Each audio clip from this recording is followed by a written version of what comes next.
আসসালামু আলাইকুম। আশা করি সবাই ভালো আছেন। তো সকাল সকাল ঘুম থেকে উঠে ডিম পোস্ট করা হচ্ছে। তো দেখতে কেমন হচ্ছে সবাই কমেন্টে জানাবেন এবং সবাই আমার পাশে থাকবেন এবং আমার পেজটাকে ফলো করবেন এবং শেয়ার করবেন।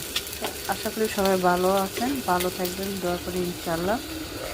পাশে তরকারি গরম দিচ্ছিলাম আর রুটি সবজি পাকাইছিলাম। দেখতে কেমন হচ্ছে সবাই কমেন্টে জানাবেন। ধন্যবাদ সবাইকে। আসসালামু আলাইকুম, শুভ সকাল।